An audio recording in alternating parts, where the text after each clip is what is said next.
go up to footy club that's got tight hammies forever. It never changes. So getting into that muscle and switching it off before you stretch it is heaps more effective. Hang on, mate. A bit better than when you lie down, or? No. It's pretty tough one. So that's the TFL and the glutes. Jump up. The other thing is people like to think they're doing the hamstrings, and they like to think they are just do a line, just a sitting hamstring release with a foam roller. They like to sort of sit there and do the hamstring like that, and it's pretty benign, isn't it? Yeah. But don't get too much out of most people. Up.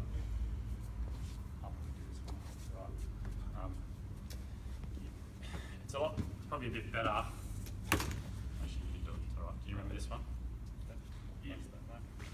Is to get it up on stretch on the edge of something. It's not easy to do at the rowing shed in the morning, but it's good to do it at home on the edge of the kitchen table. Yep. And you lean forward to get some weight onto the hamstring. It's on stretch, and you've got a circular thigh with a flat surface. So it'll go down until it hits a tight band. So it's a lot deeper penetration with that. You've got to be a bit careful if you're really sore or tight. That's quite a good way of getting into the hamstrings as well.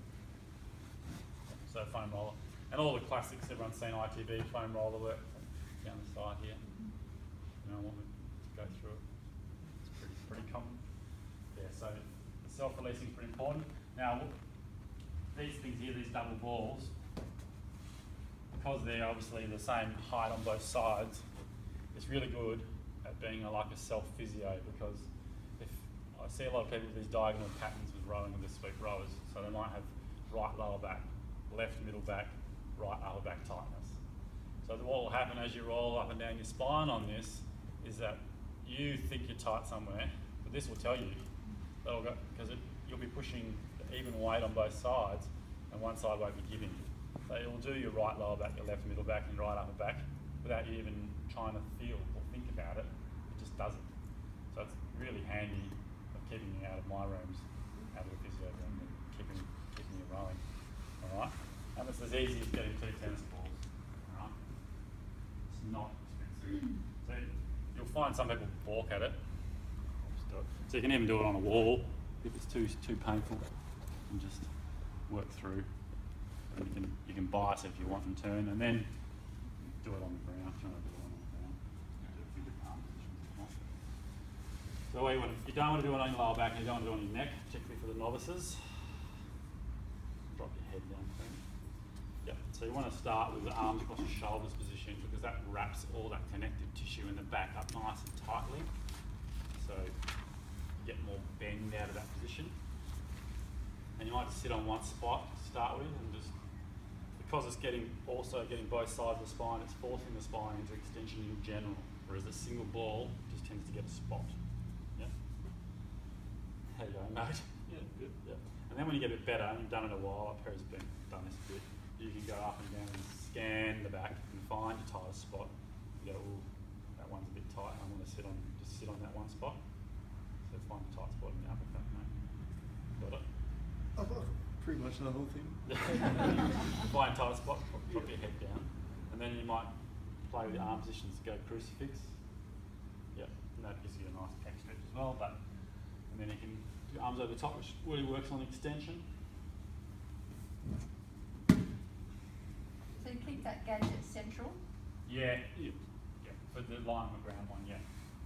The wall one you can move into it a bit, bias it if you feel like you've got a tight band. And then, if you get really tricky, you can start going one arm up, one arm down, so one hand, and then reach. And that gets that corkscrew motion that chiros and physios do when they crack your back.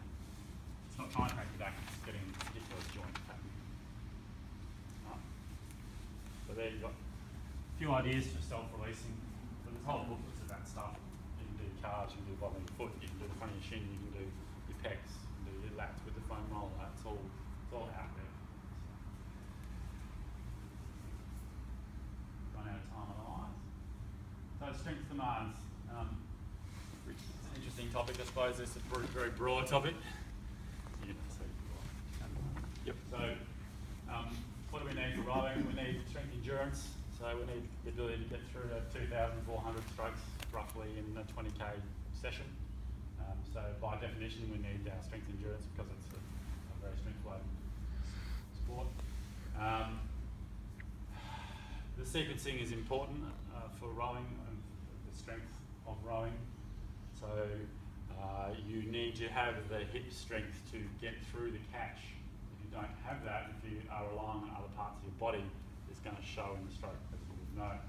And also the timing of, as that comes, so sequencing and timing are very similar, but getting in glutes and then, but getting them and then not working the last half of the stroke is also a problem if you then end up in this harsh position at the finish.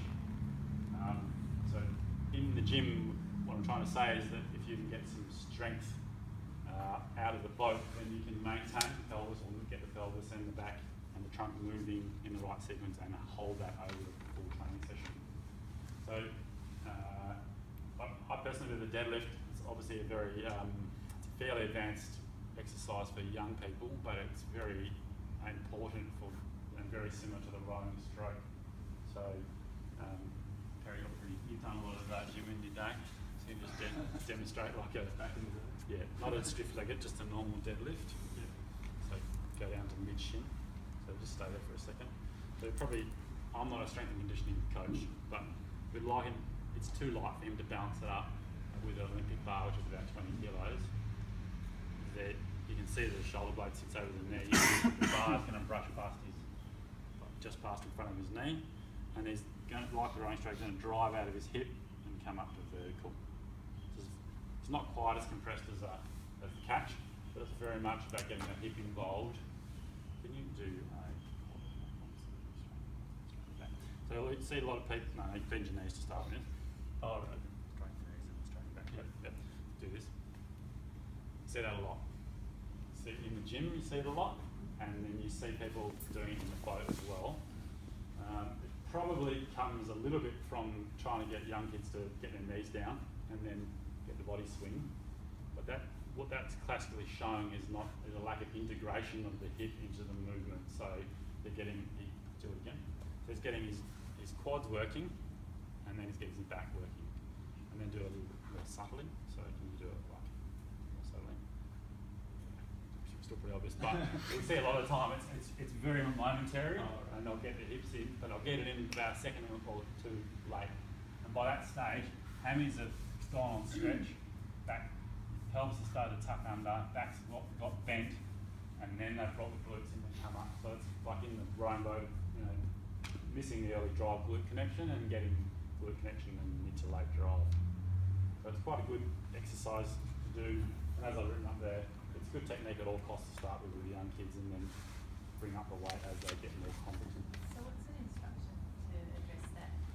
If you see them doing that, in the gym. So you can get them to try and engage their hip. Like, so imagine you're coming off a ski jump and you're pushing your hips forward and up. So it's more about that hip thrust. You can get them to try and, it's different for everyone. You ask the Pilates instructor, there's like 15 different instructions. Sometimes that won't work and they'll find their own even. But sometimes it's actually getting them to try and bring their body in at the start. For people who are doing all quads, but for people who are like backlifters, that's no good. You actually have to get them to lift their hips forward, pushing through the heels.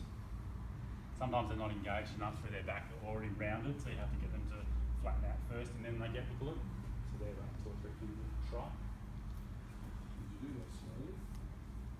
I'm initially, yeah. So you're doing it deliberately, but continuously. Yeah. Yeah. Before you start lifting also. Yeah. I think you probably need a little bit of weight to balance you up. You'd be surprised. He probably wants to fall over, demonstrating with the stick. Whereas with just an Olympic bar or even a light bar, it's a lot easier to get that right. So if you haven't got, even we'll go into the squat, it's the same thing with the squat, put that behind your head. So just a normal squat. So it's pretty hard for him, he wants to fall over because there's no weight on his shoulders. So it's hard to teach with 0 weight. But in the clinic, I'll try and just start with 10 kilos The squats, a little bit more compressive for the knee, so a bit better at that catch through the knee joint. Yep. So you want to go, take it a step forward, Perry, so you're more in front of it. Squat's really important as well. Come down. So common things done wrong here is it's too arched. So Perry's actually a little bit arched, so you get them to maybe drop their ribs a bit, so that just generally flattens them out. And then again, drive out of the hips. Yep. Head stay straight in line with it. I'm not a fan of that. That's typical powerlifting technique. None of our guys are powerlifters. Can you just exaggerate looking up as you go into the squat? But what tends to happen with the head up is that the chest comes up, the back goes into extension, which we don't want it to finish either. So if you just drop your head down, it tends to relax the upper back up, and then it flattens them out. So I just like them to keep their eyes going with their torso. Every now and then I probably need to look up for their technique about their knees, and they're getting swings because they're tight on one side, particularly the sweepies. So you have to be down, but most of the time being down is better. And then if they are, say, quad dominant, so if they're really quad dominant, they'll tend to do that. So, and Perry's knees are like 5, 6, 7, 8 centimetres in front of his feet. And where do you feel that now? Where's it working? Knees. Knees. Yeah, so knees straight away, 2 reps, 10 kilos. Not even saying quads. Be sore. That'll be sore in 2 weeks. That's only subtle, you probably couldn't see it. So sometimes you can't do, you can block it. So down there. Face the chair. So the chair won't let him go forward, and he has to use his bum. Right? So if someone's got a sore back, you don't want to force them to go really low, just do what they can do. Like a chair or a box. Boxes are pretty common in gyms, will help them a lot. Alright? So that's the squat. And with the arms up, they tend to get a lot of extension as well. It's not such a bad thing for keeping the upper back mobile, but yeah, it's important. Another thing I've sort of become a little bit of a fan of, and it's probably wasn't great maybe 6, 7 years ago when we were testing maximal bench press strength, which we don't really need in running. But I reckon we need kids athletes doing some pushing, because we have the most number of days missed at an elite level is rib stress fractures. It's less common than lower back pain, but it causes more time out of the boat.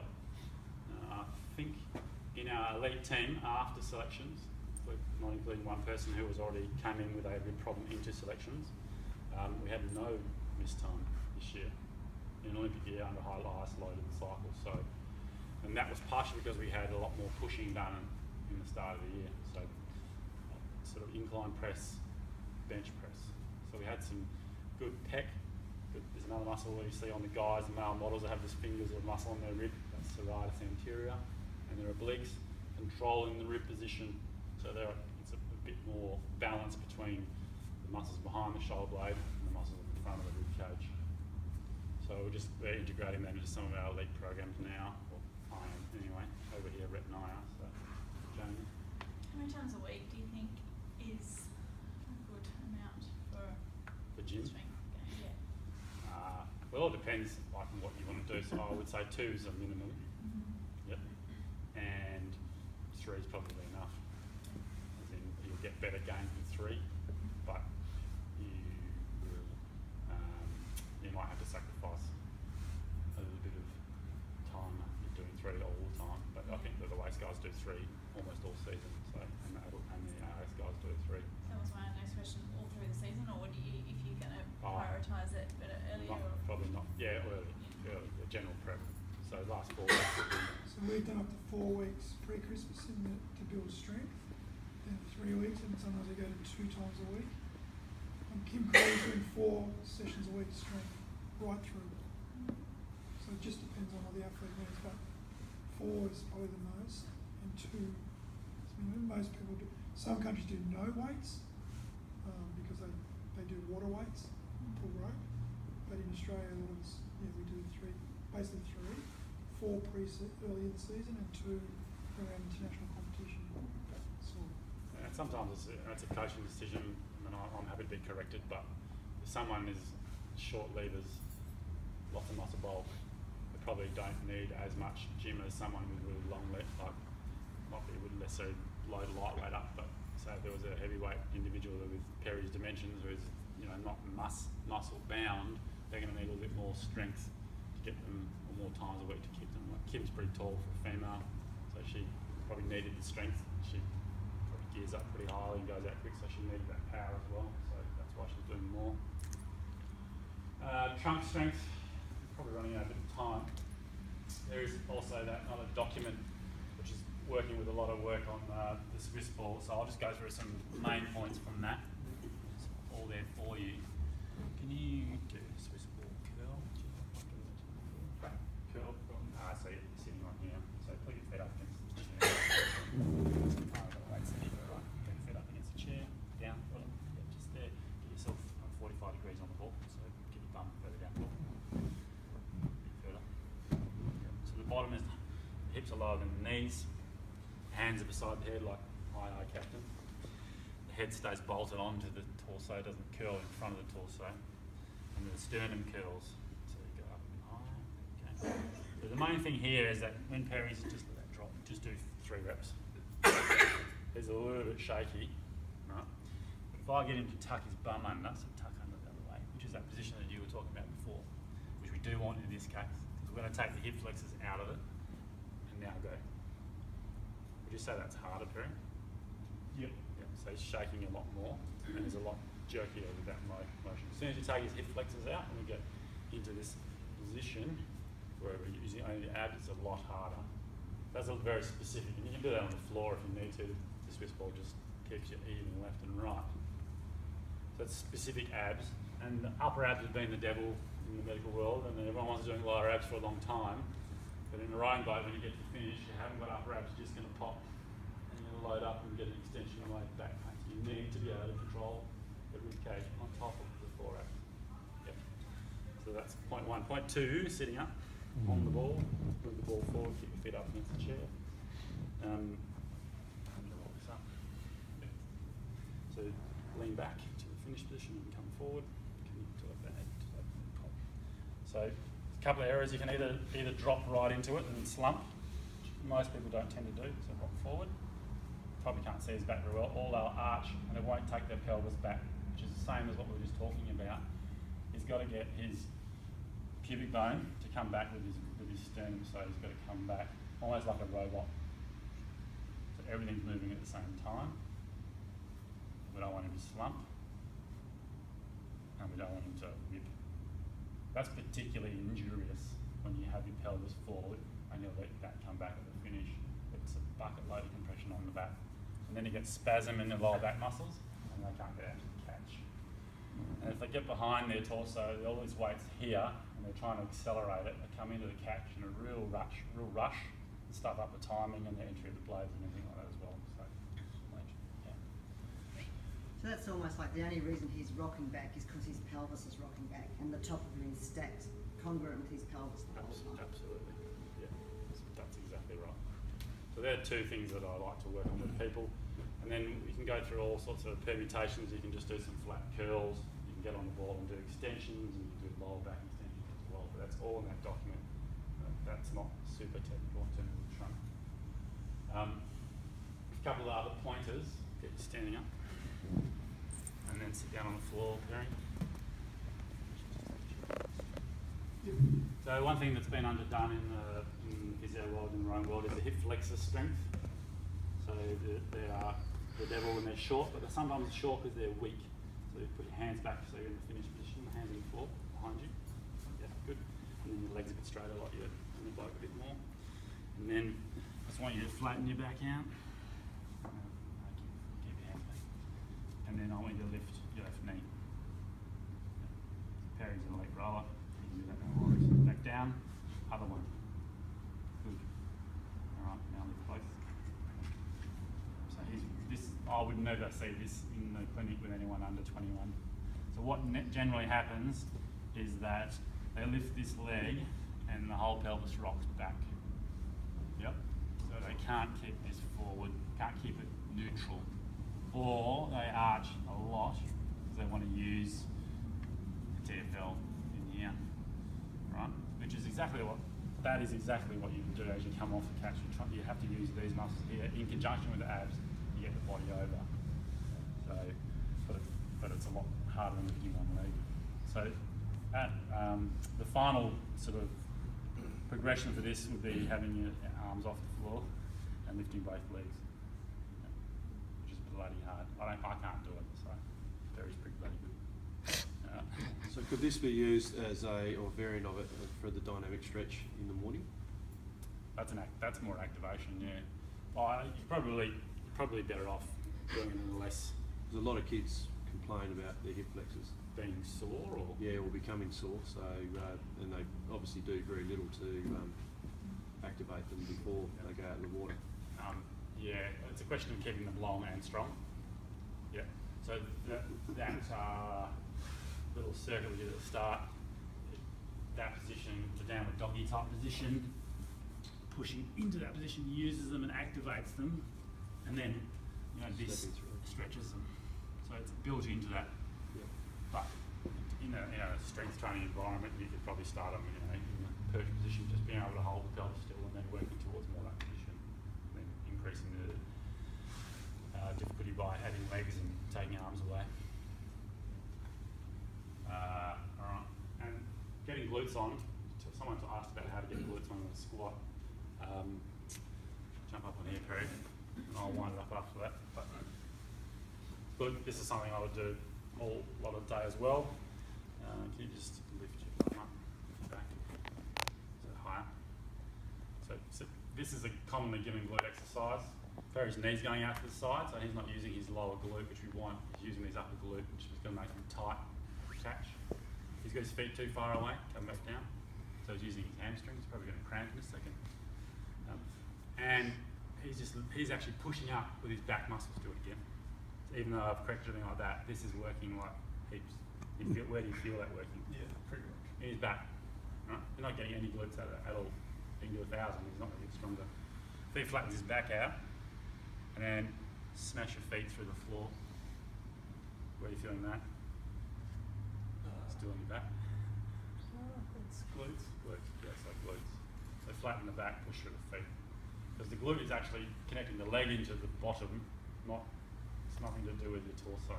So it's a subtle technique change there that'll help get people's glutes on. So you can get them to warm up with that, and then when they do their squats, they're more likely to use their hip rather than their knee. And the last point there is squat endurance. So there's a study done at one of the girls' schools are looking at lower back pain in female 16-year-old rowers, and one of the big things we found that a lot of the girls could not squat to 9 degrees for 30 seconds. Could not physically do it. Shook at 10, 5, 7 seconds.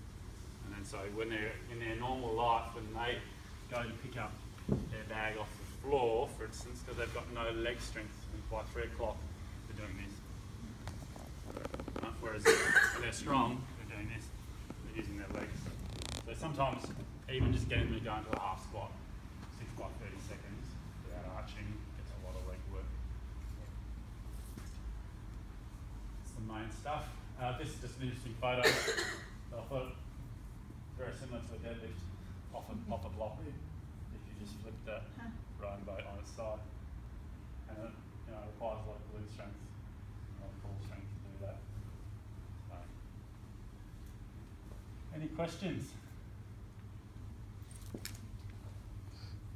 More and more seeing in things like squats, but also on the ergo and the rowing boat, sculling, the knees collapsing in. Oh yeah. And typically when you've got people with the knee flop outwards, but I'm seeing a lot more in youngsters of just the adductor is not engaging or whatever, and the knees just dropping towards each other when they're doing squats. It's not just coming from the feet rolling, it's actually just lack of strength. ability to hold up. And Yeah. there's one of the ones is doing squats with his TheraBand and getting the hold against it. If you got any other suggestions to help with it? Yeah, no, I think that's a good point. I think that's common. Sorry, I didn't mention that. Particularly prevalent in females because the pelvis widens up in puberty, and they get a long femur and they can't control that angle. So squatting with the band around there is a good idea. Monster walks are pretty good for that. So you get the band around their knees, go into a half squat, so there, and then they got to lead with their knee, with a band around here, and step out.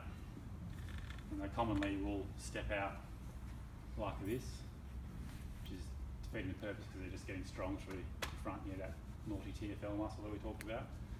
Or they will use their back, which is this. That sideward movement. So you're going to look a bit robotic. So no trunk movement, and the knees stay over the feet. So that's a good one. Even like going to more the single leg work. So a lot of people are good at doing squats, not even good maybe, but are terrible at single leg squat, and they keep doing single leg squats over and over, and they never get better at it. So we tried to look at doing some 1.5 leg squats, so the foot back, or the Bulgarian, so the foot on the chair. So they're working on their rotation and their strength at the side, and getting some load.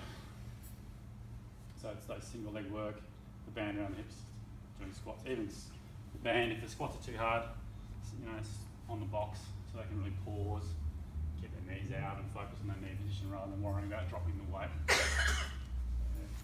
On that single one you did with the leg on back up a chair, would you have to bring the opposite side belt forward rather than let it go backwards as you came down?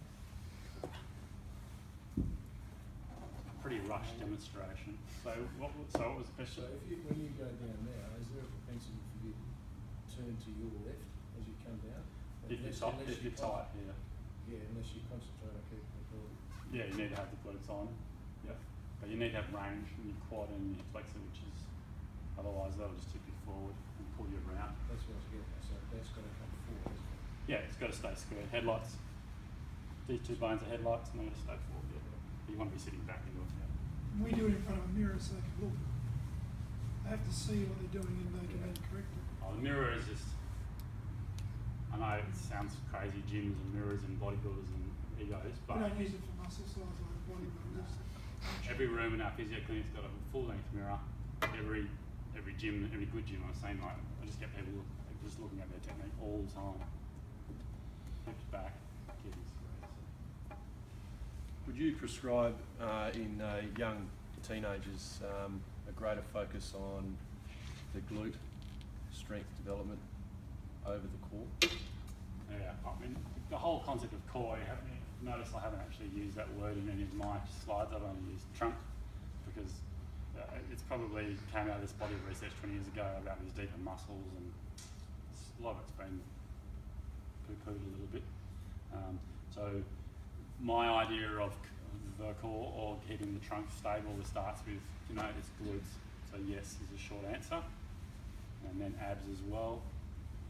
Even the shoulder blades is part of the sort of trunk control. The shoulder blades not covering the ribs, and the ribs are vulnerable to stress. But yeah, so glutes are probably more important. Sorry? As I found out. Yeah. So you had a rib stress fracture with a poor shoulder blade position. Yep. Probably everyone almost. So in the elite environment in the last couple of years that I've been exposed to, it's come out late, like as it goes along, whether it's a reaction to or a cause. The shoulder blade position is important. So I haven't really gone through a lot of shoulder blades. That's probably a little bit more too technical for tonight. I think half physios have trouble grasping it. So yeah. Just one more. I've got a kid who has very poor flexion through his ankle, but great flexion around the ball of the foot. Yeah. So obviously his heel's going to lift quite high. Yep. Some stretches to try and work Yeah, through so that ankle. one of the versions of that Australian stretching, it's about sort of getting. So I've got weight on my left leg. And it's a bent knee position, and the weight's going down through my heel. So it's getting the deeper calf and the ankle joint. So it's this left leg getting the stretch, and I'm forcing my weight back. That's one. The other one is that there's these new things called power bands that come from the CrossFit community. They're about this thick. Wide, you've probably seen them. They're very similar to the seatbelts that we use in the clinics. You probably need to do it under advice. So like it needs to be not an unstable or injured ankle, just a tight one. So a lot of these people with tight ankles have had an injury in the past. You wrap it around a pole, pulls on a foot, and then you lunge over your foot. So it's mobilising the joint There's a lot of them. You can stretch all day, and the joint won't move. So there are answers. That's the first one. Second one So is the probably band's low around that ankle area. foot, yeah, not the bones of the leg.